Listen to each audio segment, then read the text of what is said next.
Que a paz do Senhor Jesus, que excede todo entendimento, seja sobre a sua vida. Estou aqui pela misericórdia e graça do Senhor para fazer mais uma videoaula. Essa semana nós estamos iniciando um novo trimestre para a glória de Deus. Nós vamos falar nesse trimestre acerca de Jó, essa personagem aí tão conhecida de todos nós, tanto cristão quanto não cristãos, filósofos também falam bastante do livro de Jó, porque é um livro que fala sobre a realidade do sofrimento humano e que traz aqui para nós uma reflexão em relação à nossa fragilidade. Tanto é que o tema da revista desse trimestre, né, a revista que a gente utiliza nas nossas escolas dominicais é a revista que é publicada pela CPAD, e esse trimestre nós vamos trabalhar com o tema A Fragilidade Humana e a Soberania Divina, o sofrimento e a restauração de Jó. Então, esse é o tema do trimestre. Nós vamos falar basicamente sobre a nossa fragilidade. O livro de Jó é um livro que expressa bastante essa realidade, que nós muitas vezes, por diversas situações e circunstâncias, perdemos de vista essa realidade que é a nossa fragilidade. Então, Jó ele vai trazer muitas figuras de linguagem, comparando a nossa vida a um sopro, comparando a nossa vida com o vento, comparando a nossa vida como as nuvens.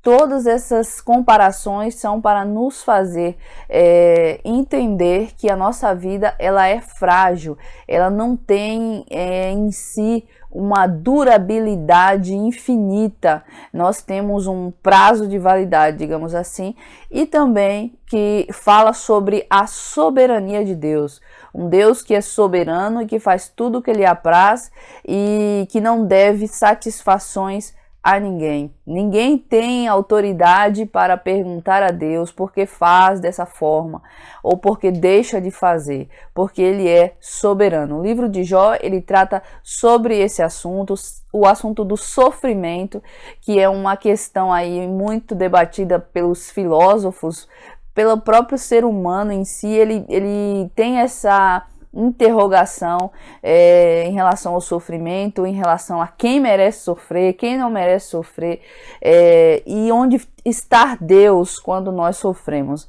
É um livro muito interessante, é um livro que ele tem algumas características muito peculiares, mesmo ele estando entre os livros poéticos, entre os livros sapienciais, o livro de sabedoria. É um livro que tem algumas particularidades se nós compararmos com os outros livros que também são considerados livros poéticos na Bíblia Sagrada.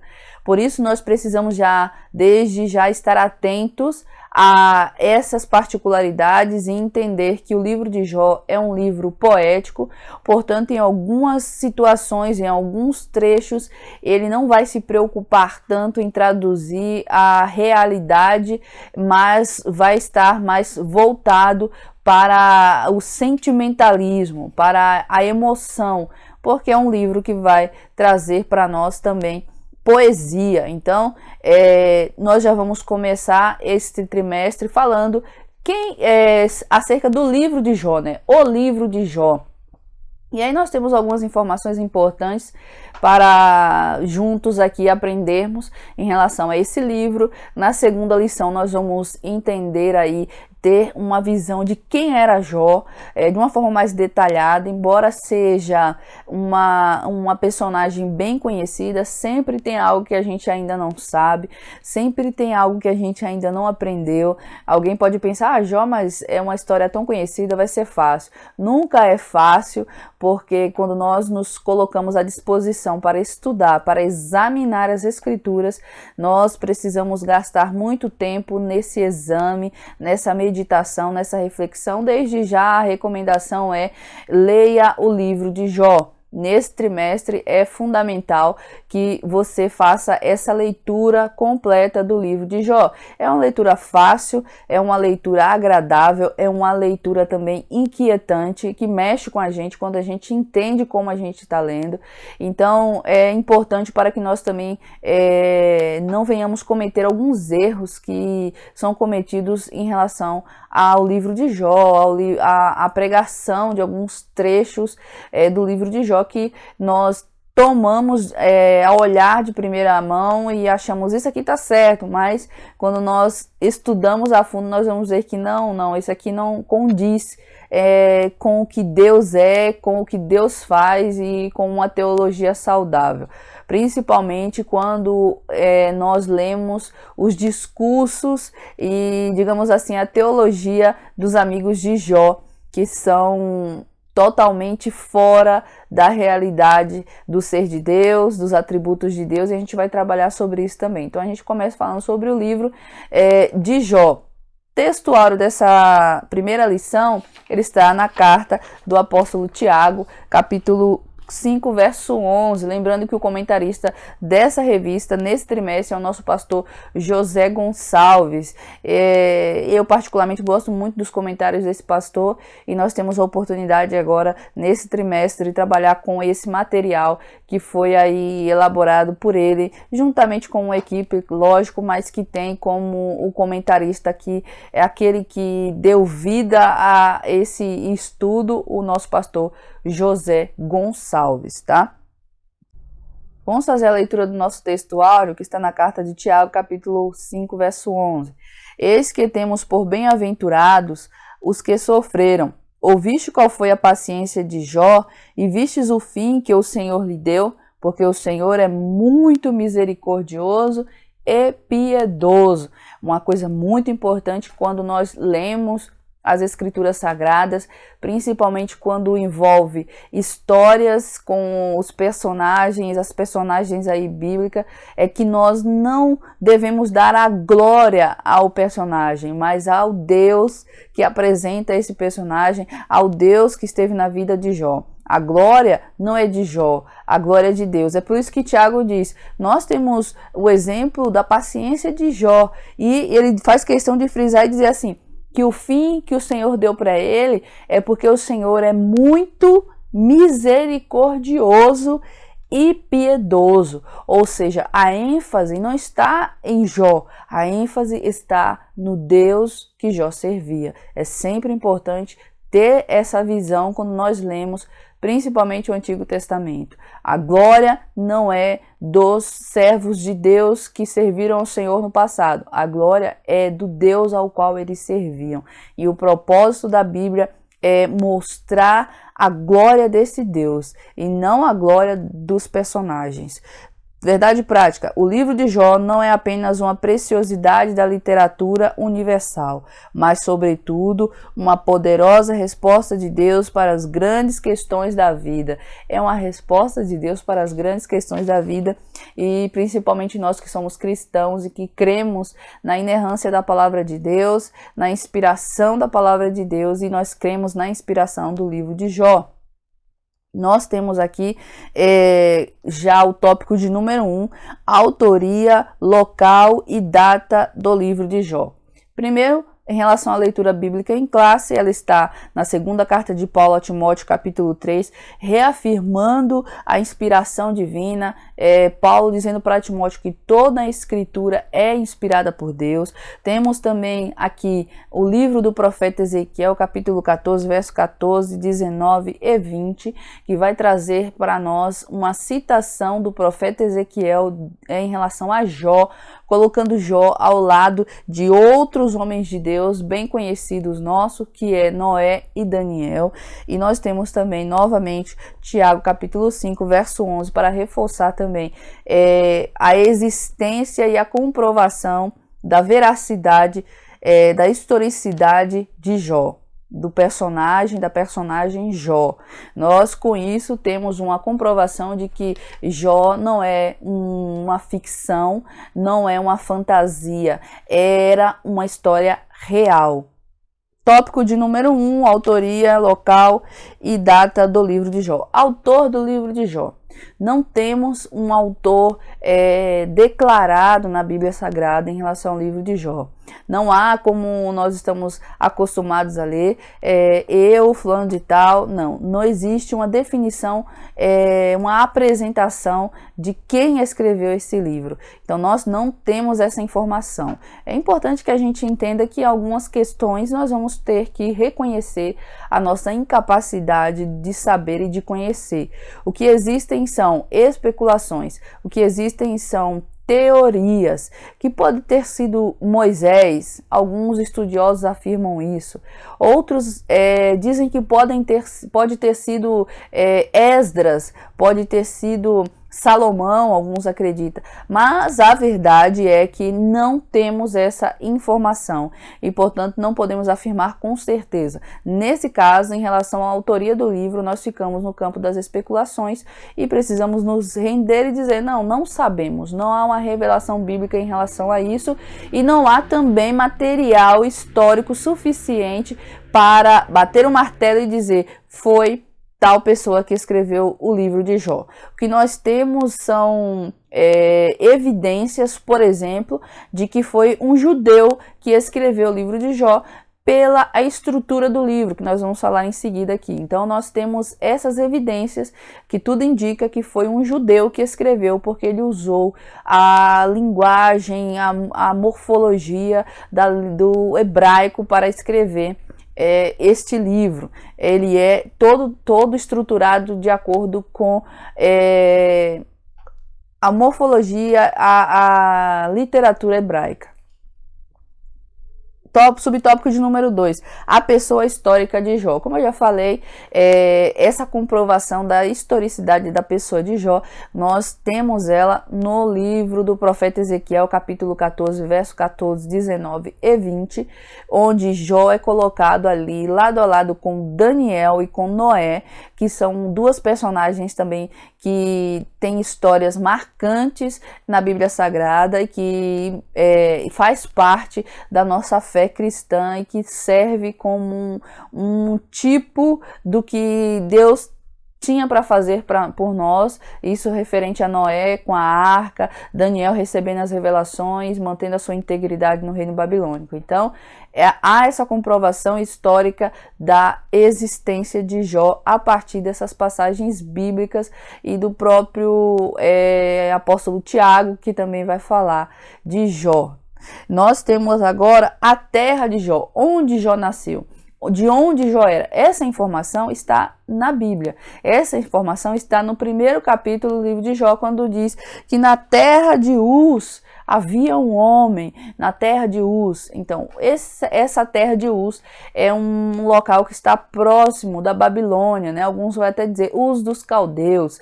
Então, é aqui que acontece essa história. É daqui que Jó da terra de Uz, próximo à Babilônia, ali próximo a Edom, né, que era a terra dos Edomitas, os descendentes de Esaú. Nós temos também a época de Jó. Qual foi a época em que Jó viveu? Não a época em que o livro foi escrito, tá? Mas a época em que Jó viveu. Provavelmente essa época ela foi no período patriarcal, foi no período ali que nós temos Abraão, Isaac, nós temos Jacó. Porque nós chegamos a essa conclusão? Porque é um período onde não havia sacerdotes, porque Jó era o sacerdote da casa dele.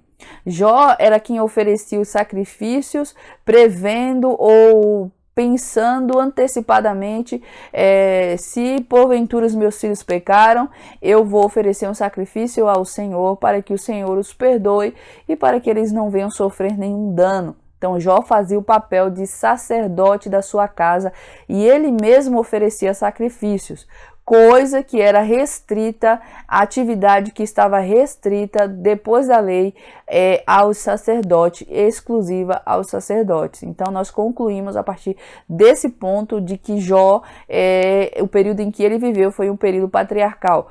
Outro ponto que nos leva a essa conclusão é que Jó fala da herança para suas filhas, e nós sabemos que no período da lei as mulheres elas não tinham direito à herança.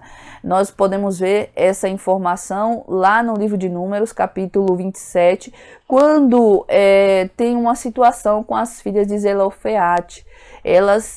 O pai morre, elas não tinham irmãos e elas vão falar ali com Josué era acerca da terra que elas tinham direito, que elas estavam desamparadas e que elas precisavam receber essa herança. E ali é aberta uma exceção para as filhas de Zelofeate, e porque não estava na lei, não estava previsto na lei que essas mulheres, filhas, tinham direito a receber herança, mas a Bíblia diz que as filhas de Jó receberam herança. Se você ler lá no capítulo 42 de Jó, essa informação está lá, que nós podemos, com certeza veremos posteriormente em outras lições. Esse é um outro ponto a ser observado e que nos faz chegar à conclusão de que Jó esteve, essa história dele, ele viveu no período patriarcal, antes da lei. Tá? Tópico de número 2, vamos falar agora da estrutura do livro de Jó. Primeiro subtópico, prosa e poesia. O livro de Jó, ele está baseado nessa realidade da literatura, a prosa e a poesia. A prosa, ela é um texto mais corrido, um texto que não se preocupa com rima, é um texto que semelhante, digamos assim, a forma como os romances são escritos. Não há uma preocupação de expressar poesia ou delicadeza, há apenas uma narrativa dos fatos, do que é realidade. E aí fala da poesia. Já a poesia, ela tem um lado mais sentimental, ela expressa sentimentos, as palavras expressam emoções. Então o livro de Jó está baseado na prosa e na poesia. E também no prólogo, né? Que nós falamos de prólogo. O que seria o prólogo? Seria a antecipação da história, mas é algo que está restrito a quem lê e não a quem está envolvido na história. Então, alguém já disse que o problema de Jó é que Jó não lia o livro de Jó. Jó não teve o privilégio que nós temos de ler o capítulo 1, ler o capítulo 2 e depois partir para o capítulo 3, onde começa ali todos desenrolar dessa história de Jó. Então Jó não sabia e não soube da realidade, da conversa de Deus com Satanás, porque a situação ocorreu com Jó. Então esse é o prólogo, ele traz para nós um pano de fundo em relação à história. Então nós lemos esse prólogo e já vamos para o restante da leitura sabendo por que Jó enfrentaria tudo que ele enfrentou. Havia uma razão para tudo isso, mas só os leitores, só nós como leitores temos acesso a essas informações. Aquele que faz parte da história, que é Jó, ele não tinha essas informações. Então esse é o prólogo, que é escrito em prosa, de forma corrida, é uma narrativa, falando, olha, e foi assim que aconteceu, os filhos de Deus estavam ali, indo se apresentar a Deus. Calma, alguns questionamentos virão em relação a Satanás, em relação a esse apresentar dos filhos de Deus, mas a gente precisa se ater a esta lição, porque vai chegar uma lição em que nós vamos trabalhar especificamente com essas explicações. Segura a ansiedade aí em relação a isso e vamos trabalhar nesse momento com a estrutura do livro. E também tem o epílogo. O que seria o epílogo? O desfecho da história, né?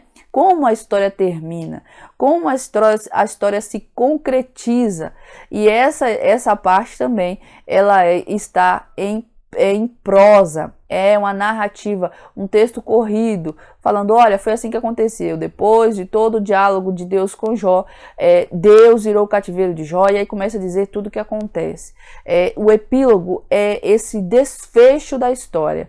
Então nós já vemos aqui que essa é a estrutura literária, que faz parte da literatura, como ela está desenvolvido, como ele está estruturado. Nós vamos então para o subtópico de número 2, que fala organização, né? Nessa questão da organização é interessante porque a gente tem alguns pontos. Primeiro, a história começa com um monólogo, né? Depois de toda a realidade que nós sabemos, de que vem os mensageiros, Jó recebe todas as notícias, tem aquele diálogo com a esposa de Jó, que nós vamos ter a oportunidade de esclarecer mais para frente, nós começamos a ver então que Jó ele fica durante 7 dias ali junto com os seus amigos, calado, sem expressar, sem falar uma palavra. Tamanha era a dor, tamanho era o sofrimento, que Jó não teve nem condições de falar uma palavra sequer. Mas depois ele começa a falar, e aí começa a acontecer um monólogo. O que seria um monólogo? Onde só uma pessoa fala, ninguém mais fala. Então nós temos um monólogo de Jó, que começa a expressar toda a sua dor, toda a sua angústia, que começa a falar, amaldiçoar o dia que nasceu, amaldiçoar o dia que a mãe dele deu a luz para ele, desejar a morte, enfim, ele vai expor ali toda a sua dor, toda a sua indignação e toda a sua confusão mental, porque Jó fica confuso mentalmente e qualquer ser humano ficaria totalmente descontrolado, desequilibrado emocionalmente depois de perder todos os bens, depois de perder a família e depois de perder a própria saúde. Então é totalmente compreensível, e aí Jó traça um monólogo. Depois desse monólogo nós vamos ter agora digamos que os discursos dos amigos de Jó, que são 3, né, que vem aí cada um de um local, eles combinam de chegar ali para apoiar Jó. Então nós temos aí Bildade, nós temos Elifaz e a gente tem Zofar. Então o livro ele também vai ter aí 3 ciclos de diálogos entre Jó e esses 3 amigos. Depois virá aqui, vai aparecer na história Eliú, que não veio com os 3 amigos, mas que estava ali. Não sabemos se ele era um servo de Jó, se ele é um amigo mais novo de Jó, mas o fato é que Eliú, ele não veio com os outros 3, mas ele de repente se sente no direito também de falar. Era o jovem que estava ali e ele traça 4 discursos também falando com Jó. Então nós vamos ter aí um monólogo de Jó, nós vamos ter depois os 3 ciclos de debate entre Jó e os 3 amigos, depois nós vamos ter 4 ciclos de Eliú falando também acerca do que ele achava que estava acontecendo, do que ele entendia acerca de Deus.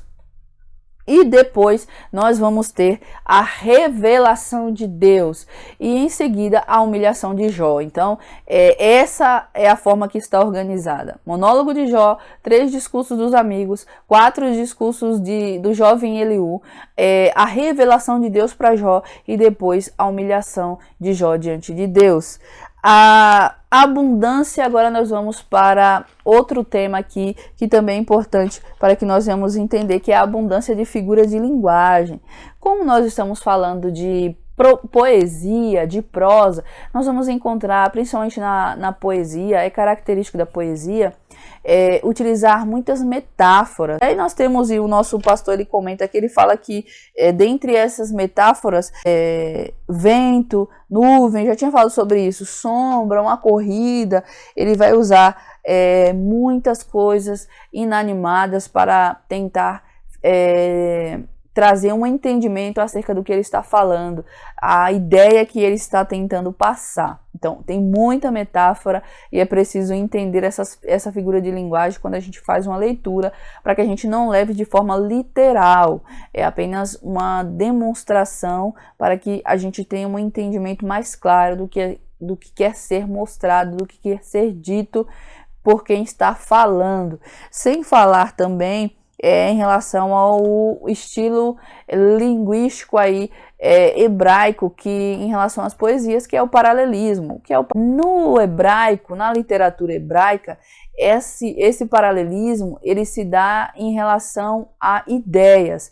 Então muitas vezes nós vamos ver ideias sendo repetidas com outras palavras, mas que são a mesma ideia. Isso é o paralelismo hebraico, né? É uma característica da literatura hebraica usar o paralelismo. Tem bastante em Salmos, porque também é uma literatura poética. Então ele reforça uma ideia com outras palavras, mas que diz a mesma coisa. Essa é a estrutura e a forma de poesia do hebraico, além dos acrósticos, né, onde eles utilizam uma letra do alfabeto hebraico para expressar uma opinião, para expressar uma verdade, e faz parte dessa literatura hebraica.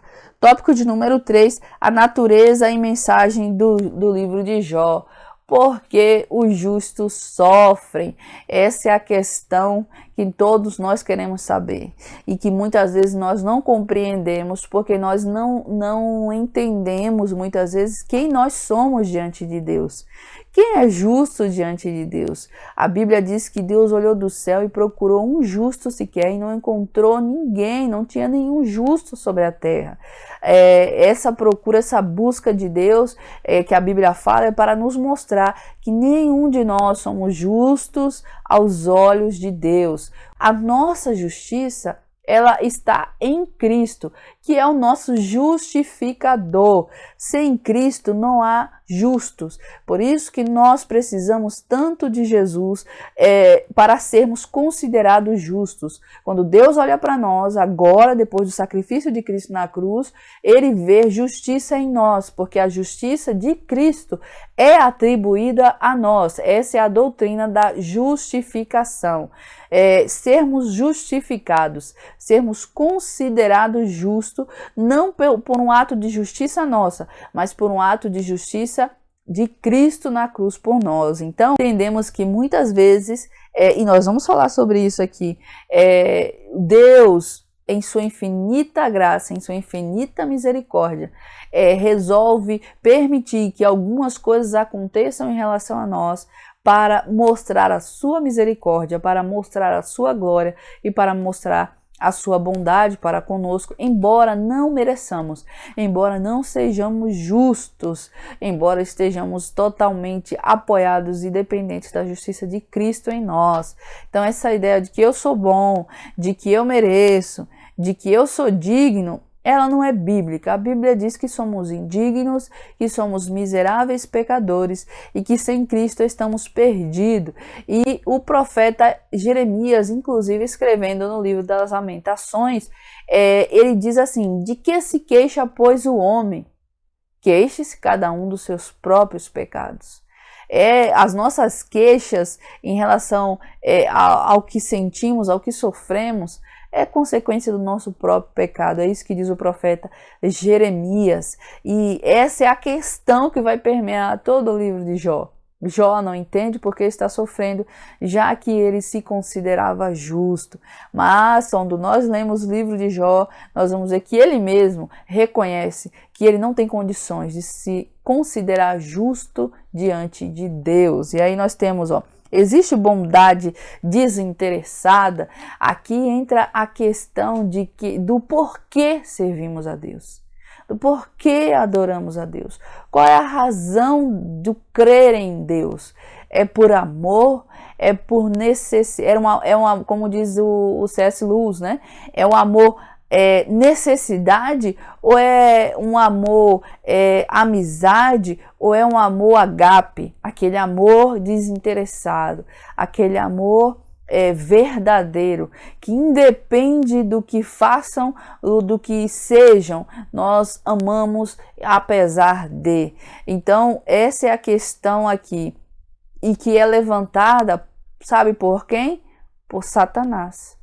Essa questão do existir amor desinteressado é levantada por Satanás. Ele diz para Deus: por acaso Jó te serve em vão? Aí nós temos na versão Almeida Revista Corrigida, na Almeida Revista Atualizada, nós vamos ter, por exemplo, a versão que diz assim: por acaso serve Jó te debalde? É debalde que Jó te serve? Está dizendo, é em vão que Jó te serve? O Senhor cercou Jó de bens, o Senhor deu tudo do bom e do melhor para Jó, por que ele não te serviria? E aí Satanás levanta a questão: tira tudo dele e eu quero ver se ele vai continuar te servindo. Eu quero ver se ele vai continuar te adorando. Satanás está dizendo que é impossível que o homem ame a Deus de forma desinteressada. Mas o Senhor, ele diz para Satanás que confiava em Jó, porque conhecia Jó. E quem é melhor para nos conhecer do que o próprio Deus? Por mais que tentemos expressar o nosso amor por Deus em palavras, Deus é Ele que vê se de fato o amamos ou não. Embora as pessoas que estão à nossa volta não consigam muitas vezes detectar esse amor interesseiro que muitas vezes nós temos, Deus sabe, aquele que o ama em espírito e em verdade. Como disse Paulo escrevendo a Timóteo, o Senhor conhece os que são seus. Ele conhece, ele sabe e ele sabia quem era Jó. Ele sabia que o amor de Jó, que a fidelidade de Jó era real e era incondicional. Sabemos que o amor de Deus por nós é incondicional. O que é que isso quer dizer? Não depende de condições. Deus não coloca condições. A partir do momento em que reconhecemos o sacrifício de Cristo na cruz por nós e aceitamos e entendemos que somos pecadores, carentes e necessitados desse perdão, dessa graça e desse amor, Deus nos adota como filho, como a palavra de Deus diz, né? João, o evangelista João escreve dizendo: veio para o que era seu, mas os seus não o receberam, falando acerca de Jesus. Mas a todos quanto o receberam, deu-lhes o direito, deu-lhes o poder de serem feitos filhos de Deus e filhos amados de Deus, porque Deus nos amou primeiro. Então é importante trabalhar esse tópico aqui. A tese de que o nosso amor por Deus precisa estar baseado no que Ele nos dá, no que Ele faz por nós, é uma tese diabólica. Essa ideia de que se Deus não fizer, é porque algo na minha vida que eu quero que Ele faça, é porque Ele não me ama, ou se eu não estiver bem financeiramente, se eu não estiver bem fisicamente, é porque Deus não me ama ou porque Deus não está comigo, é uma ideia maligna, é uma teologia, é uma tese diabólica, é uma inverdade em relação a Deus. Deus, Ele cuida de nós independente das circunstâncias em que estamos. Podemos ser como o servo Davi, que era rei, que estava no palácio, que vencia todas as batalhas. Mas também podemos ser um servo de Deus como Lázaro, o mendigo, que estava à porta do rico comendo migalhas, mas que servia a Deus.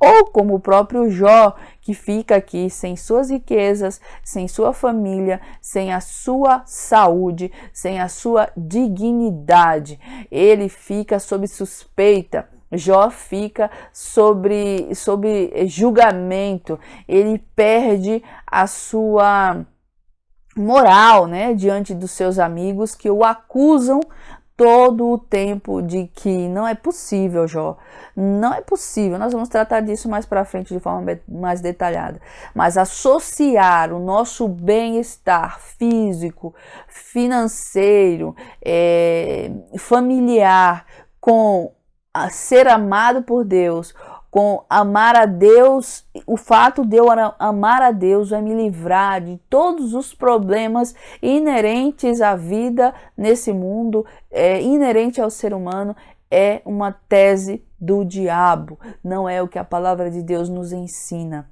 Temos então, pode o homem compreender Deus? E aí nós encerramos essa primeira aula com essa pergunta. Pode o homem entender Deus? Isso nós vamos ver no desfecho do último capítulo do livro de Jó, quando o Senhor se apresenta a Jó e faz a Jó muitas perguntas. Jó já tinha feito muitas perguntas a Deus e Deus se apresenta a Jó e diz: vamos conversar, Jó. Eu agora vou te perguntar algumas coisas. E o que Deus, acerca de que Deus pergunta para Jó? Ele pergunta de coisas básicas, da natureza, dos animais, de tudo que Jó convivia ali. Me explica, Jó, onde você estava quando eu coloquei o firmamento? Onde você estava, Jó, quando eu criei determinado animal? Me explique, Jó. Jó não tinha condições de explicar. E é isso que Jó disse, deixa claro, ele diz: Senhor, bem sei eu que tudo podes e que nenhum dos teus pensamentos pode pode ser impedidos.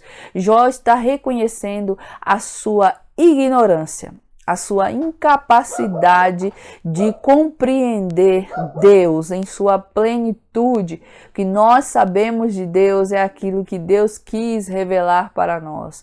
É uma gota no oceano da plenitude do conhecimento de Deus. Nós temos uma gota que é um presente de Deus para nós. E essa gota da revelação de quem Deus é para nós já é profundo demais para nós. Nós conseguimos nos afogar nessa gota de revelação que Deus nos deu acerca de quem Ele é. Então, é impossível compreendermos Deus de forma plena nas condições de seres humanos que nós estamos vivendo. Compreendemos o que Ele quer nos revelar. Recebemos de Deus a revelação de quem Ele é por meio do Espírito Santo e através da sua iluminação.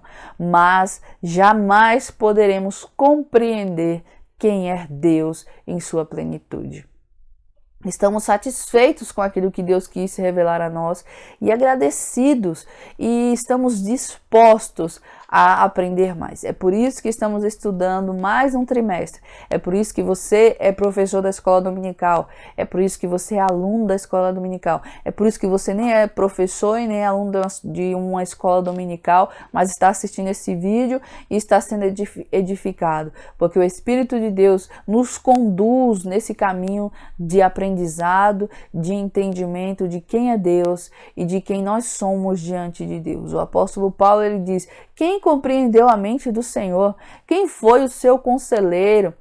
Paulo escrevendo aos Romanos, no capítulo 11, nesse cântico maravilhoso, ele diz: quem compreendeu a mente do Senhor? Quem foi o seu conselheiro? Quem disse para ele: por que fazes dessa forma? Deus é incompreensível no sentido pleno. É a doutrina da incompreensibilidade de Deus. Como seres humanos, não temos condições de entender as coisas que Deus faz. É por isso que nós precisamos aceitar o que Deus faz e não tentar entender. Jó queria entender, Jó queria saber, mas depois que Deus se revela para ele, ele não quer mais, ele não questiona mais, ele diz: é muito maior do que eu possa compreender, não tem como eu entender.